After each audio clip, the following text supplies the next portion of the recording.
Hey, what's going on, everybody? Paul from Hashtag Sports. So the Buffalo Bills have been busy, just like every team around the NFL. Now that the NFL draft is over, the swarm of undrafted free agents have officially landed.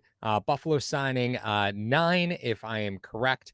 As per their tweet earlier today, the Bills have signed a total of 9 undrafted free agents. Now, these transactions have been happening for a while, so we'll just give you the rundown, but we are going to focus on the pass catchers today, kind of talk a little bit about them. Everybody's talking about the schedule, which of course worked out great. Buffalo actually changed their Twitter handle to Prime Time Bills because the Bills have at this point 6 primetime games with the opportunity for that to just increase.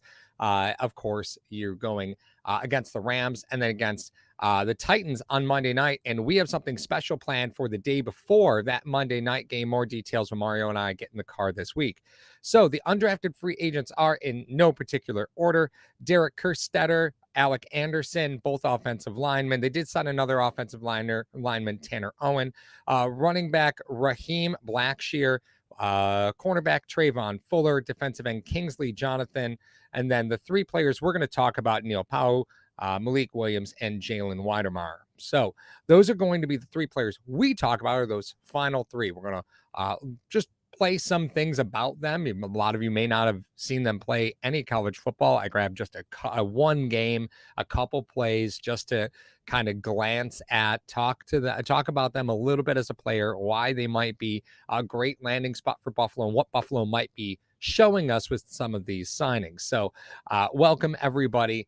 And I think it's probably time to get going. Oh yeah, there we go. Paul Berg already in, the big boy from BYU.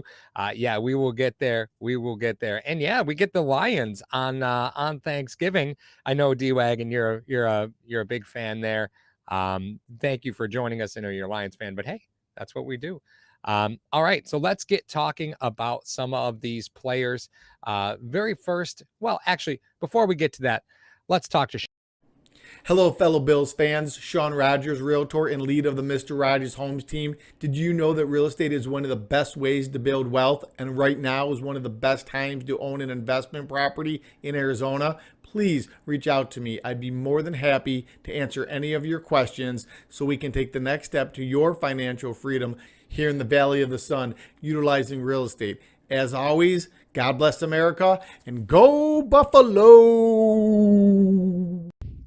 Sean's a huge Bills fan, guys. So if you're ever looking for anything out in the Valley of the Sun, even if you just want to buy rental property and rent it out, go ahead, get in touch with Sean. All his contact information is found below, as well as our Patreon. You can follow us on Facebook, on Twitter, on Instagram, on TikTok. We have all these things. I don't know what half of them are, but I'm told we have all of them. So follow us wherever you follow people. All right. So thank you again for following. Like and subscribe if you haven't already. Comment if you haven't already. All right. So the very first player that we're going to start talking about is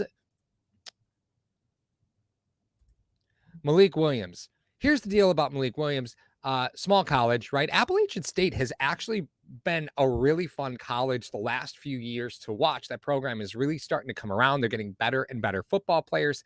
And Malik Williams doesn't really jump off the screen for you, right? He's a smaller guy, 5'8" is what he checks in at. Funny thing about college is that they'll put whatever height you want. He was listed at 5'10" on the App State website. His player profile says he's 5'10". He is not. He's 5'8". But we're talking about a guy who was a super senior, so did play an extra year. And he put up numbers that were pretty solid. He's team number 1 receiver, often plays out of the slot, does have kick return ability. We're starting to see that sort of be a habit, right? Buffalo's looking for kick returners, right? It's something they need. They know they need it, so they're on the hunt for kick returners. Malik Williams doesn't really bring a lot of breakaway speed. He was like a 4.5-ish guy, so nothing flashy for somebody his size, especially out of the slot. But again, App State is a blossoming program. Malik Williams does do some nice things for you. And again, you can't really beat the fact that he was 5th in team history in receptions, 5th in yards.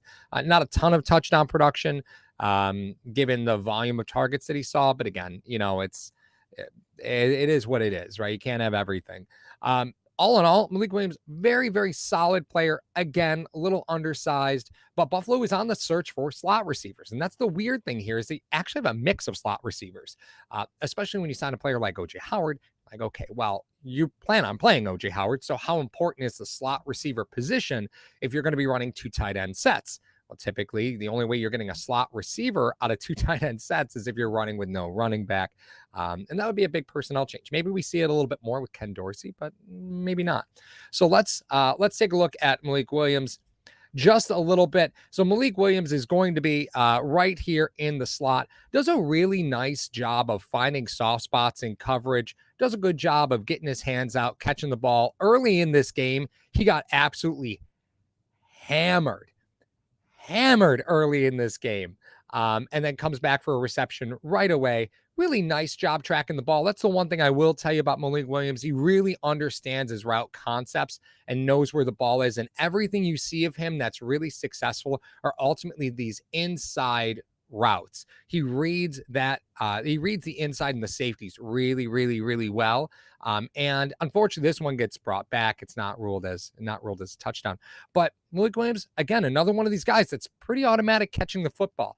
They're going to score here. Again, kind of unrelated to Malik Williams. Let me jump a little bit forward to a later part in the game. Where was it? It was right, I think, here. Yeah, it's got to be right here.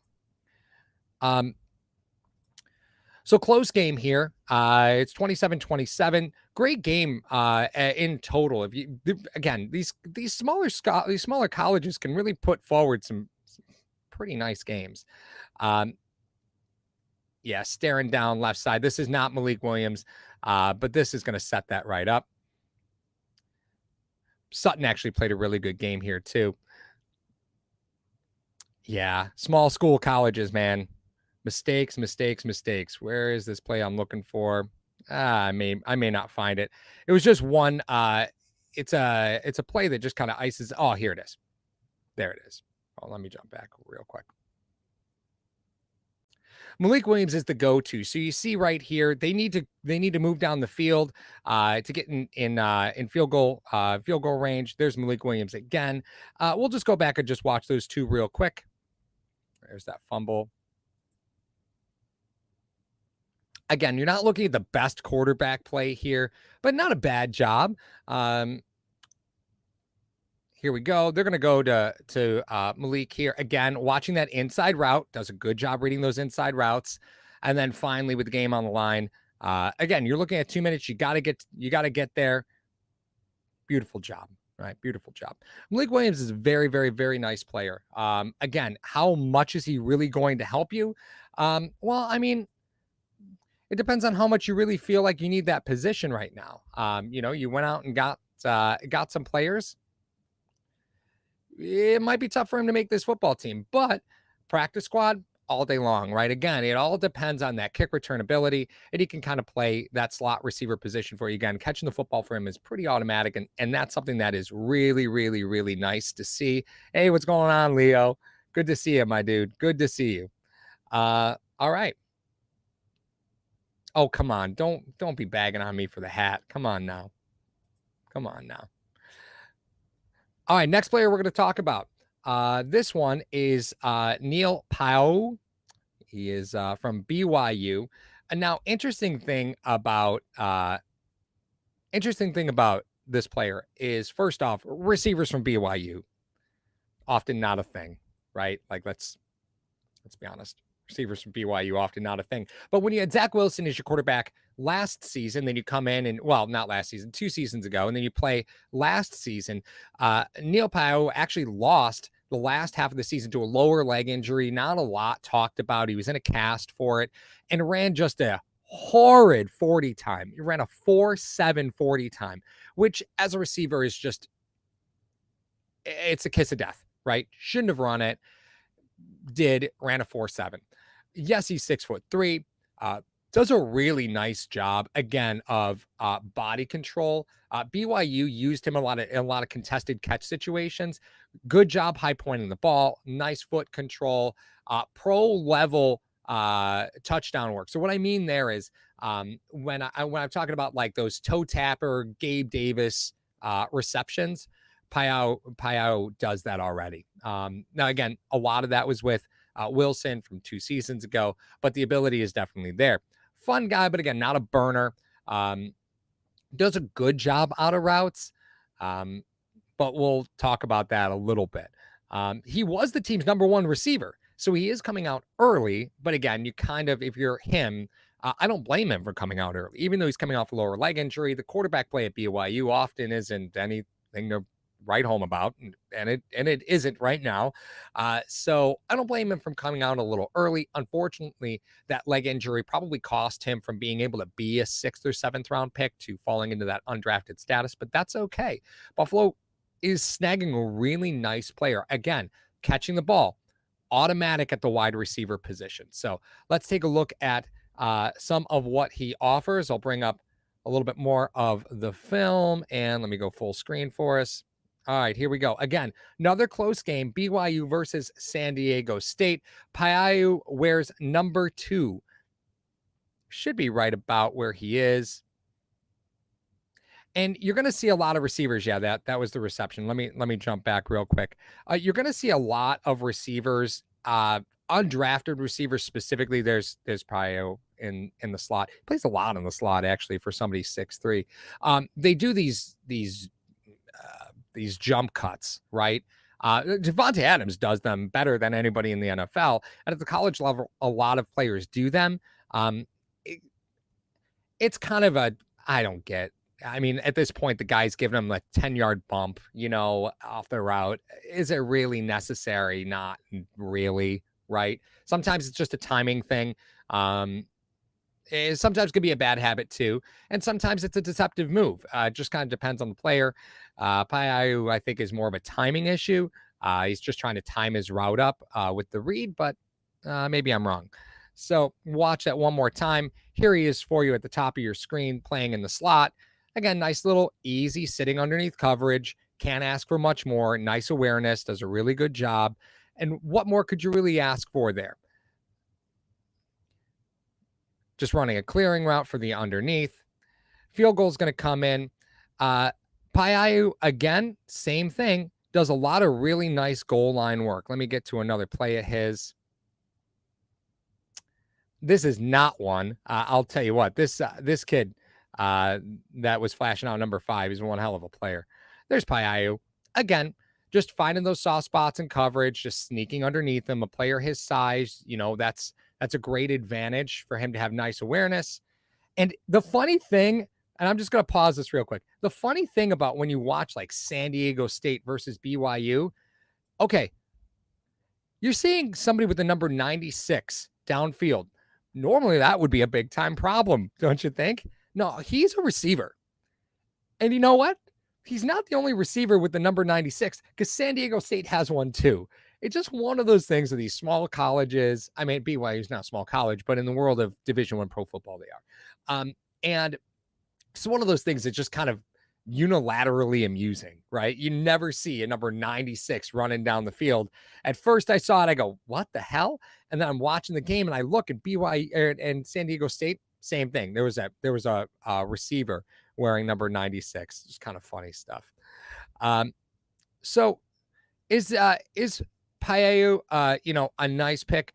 Yeah, again, catching the football is automatic. Really like him. Speed downfield is not going to be a thing. I do worry about his upper body strength, getting off press coverage. 6'3", 210. He's got to add a little bit of weight. Speed's definitely an issue for him. But these, when you're signing undrafted free agents, you're not signing perfect projects. Gabe Davis didn't blow anybody away with his 40 time either.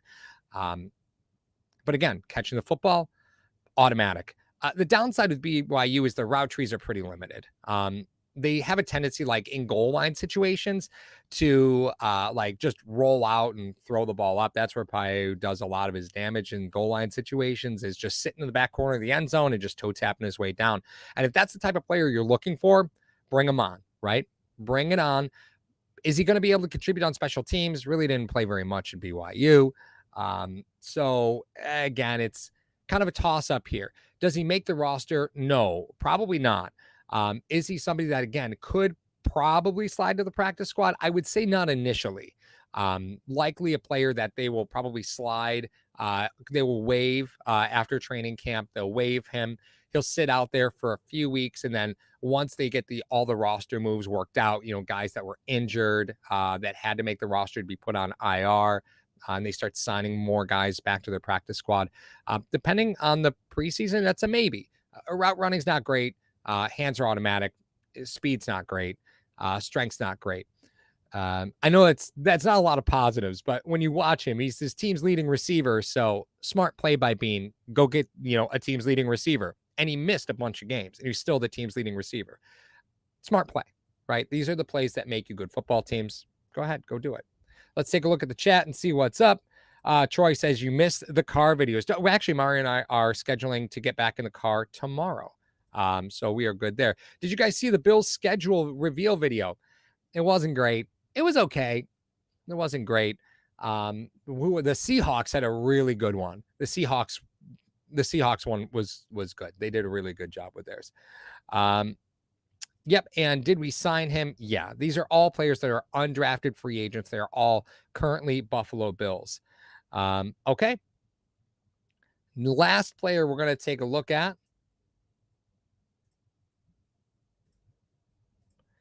Jalen Wydermeyer, Texas A&M. He is a tight end, 6'4", 255. Is a big boy. 2021 had 4 touchdowns, 500 receiving yards on 40 catches. So we talk about how catching the football has to be automatic for wide receivers if Brandon Beane is interested in you. We saw that was with Isaiah Hodgins, although that is yet to materialize. Gabe Davis is just simply automatic. Diggs is automatic. If this team is interested in you at the wide receiver position, it's because you could just flat out catch. Malik Williams he could just flat out catch. Pau'u, again, could just flat out catch. That's where the list stops, because Wydermeyer for his career has an 11% drop percentage. Just in 2021 had almost 17% drop percentage. Very athletic, love the size, right? Love the size. Can't argue with the size of the guy. He's ideal size. Had he not played this season, it actually probably would have benefited him a little bit. Really saw a drop in production from a touchdown perspective, and he put it together a really nice freshman season, but it's not been great ever since. And there's a lot to like, but there's a lot that's kind of weird about this signing. First off, I will say that he is not a very good run blocker. And it's not that he doesn't have the ability to be a run blocker. Actually, believe it or not, at his size, you can actually add a little bit more weight on him. He's not a burner, so he's not gonna run anybody down. But in those short and intermediate areas, he'd be a pretty good pass catcher for you if he remembers to hold on to the football. Normally, when you have guys that struggle a little bit to catch the football, they're often plus run blockers, and that is not the case here. But he does have a lot of experience working in zone-based concepts in run blocking. So Buffalo sees something they like. I think they can teach him how to be a better run blocker, because some of the things that you'll see here in what I'm about to show you will kind of highlight some of the things he does really well and some of the things that he doesn't do particularly well. You should be able to see it right away. This is going to move very, very, very quickly. You're going to see some runs where he's engaged with the blocker and just not always in control, and some run blocking where he is just flat out misses what he's supposed to do. But often you see him on the move. So you see him as a pulling tight end and working into that run protection, which is a concept I really think we're going to start seeing more in Buffalo now that we're talking about zone-based concepts back with this offensive line. You're bringing in Aaron Cromer, he's zone-based. So bringing in a tight end who kind of already gets some of those concepts that's undrafted, I think that's important. I think you need to add somebody who is at least familiar with the responsibility because Dawson Knox, OJ Howard, this is going to be Tommy Sweeney, these are going to be relatively new concepts to him. So interesting signing because, again, not the most athletic guy, but definitely has the frame to build off of to be successful, but does struggle to catch the football a little bit. So he is number 85. Let me show you what we're looking at here. He is number 85. So you're going to see him in movement an awful lot. He is in line a lot of the times. He did take like over 100 snaps out of the slot. But a lot of what we're going to see here is going to be him as an inline blocker or a zone blocker moving with the run. So here he is in motion. And again, we're just going to kind of let this play, and you'll see some times where things go well and things don't go particularly well. Okay. That was unintentional. I did not pick that play to start. Let's back up a little bit. All right, let's start here. There he is. Damn it, same play. All right, so this is what you get. There you'll see him in the slot, outbreak, misses the ball, right? Ball was thrown behind him, one arm back. You know, the route is not anything special, but he's got a ton of room to work, so he doesn't have to be real crisp. Okay, right? Okay. Here he is as a blocker, and again, just kind of chips. Here he is again, shoulder down, just kind of chips. Now, this is where I was talking about where you see him moving. Again, A&M likes to move their offensive linemen, generate run games. So this is probably where Wydermeyer becomes an asset for you. But again, the route running is not real crisp. It's not real clean against pro corners. He's going to struggle to get separation. It's just because he's not the quickest of foot. And here you see him 100% holding that defensive end. And run blocking again, just not really in control. Here you see him again moving. I don't know what that was. Completely blew by that guy. I don't know, man. As I said, there's some positives here. The positives are ultimately he's got experience as a pulling tight end in the run blocking scheme, which is important. That's going to be an integral part of the zone blocking concept. He is not great in run blocking. And again, the drop percentage is pretty staggering. And that's a tough sell. I don't see much here. You definitely need to add a little bit more to the tight end room. I'm not saying that you don't, but not thinking that this is the future of the position if you're Buffalo. All right, this is kind of camp body-ish. 70% drop percentage on his, in 2021 that's huge. It's really tough to get past that. Got the frame to do a lot of things for you. Got the frame to add weight. But again, you're probably looking camp body here. But there's a lot to like. With the other players that you had, the wide receiver group, really nice group of UDFAs. With both Malik Williams and Neil Pau'u. Malik Williams actually in the 3 cone, even though he didn't blow the doors off with his 40 time, again, he might have even run a high 4.5, low 4.6. I'll have to take a look and see what he ran. Let me look. He ran 4.59 at his pro day.